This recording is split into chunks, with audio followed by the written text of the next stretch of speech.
83% of the world production of almonds. In 1950, we were set up as a board by a Grow and Active Federal Marketing Order. We are quasi-governmental under supervision of USDA on a not-for-profit basis, looking after the interests of the growers and handlers of the food and almond industry. We assist the industry from all ends, from the production side all the way to the consumption side. So we do a lot of production research to improve productivity. We do a lot of environmental research for growing almonds under environmentally good conditions. For example, we have bee health practices, minimal utilization of water, etc. Then we do a lot of global market development, building up demand for almonds. We do a lot of work within global market involvement in working with trade in different countries, food companies in different countries, providing information, and we work with regulatory bodies all over the world to improve market access of almonds in those regions.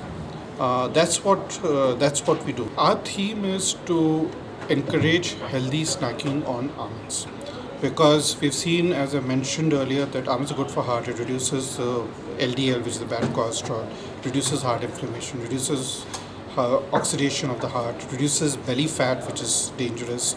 We've seen research where, in terms of weight management, it gives satiety, so you don't reach out for the unhealthy snacks. And also, we have seen that if you take a low carbohydrate diet with almonds versus a low carbohydrate diet with low fat diet, the one with almonds is more effective in weight management. Also, we've done some research which shows the amount of calories which are available for bioabsorption is 20% less than what was previously believed, so that makes it even more encouraging. From the diabetes side, we have seen that that when you have a high carbohydrate diet with almonds, that it reduces the rate at which blood sugar is released in the blood, so which is useful. We've also seen that if you have regular consumption of almonds, it helps both the short-term and long-term markers of blood sugar and fasting insulin levels.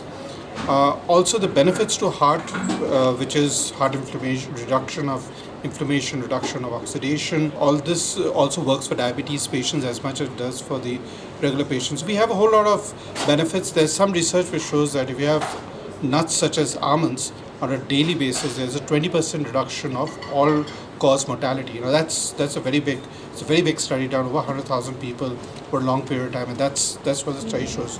So what we're trying to do is to bring that information out to the consumers, educate the consumers about the health benefits of almonds, and encourage them to incorporate almonds into the daily lifestyle. Now, the three benefits I spoke about, which is diabetes, heart, and weight management, all three are very important problems in terms of Indian health. India is the diabetes capital of the world, about to become the heart capital of the world, and obesity is increasing. So all our benefits fit in completely to the needs of the country, and that's another thing why we are so interested in promoting it in India.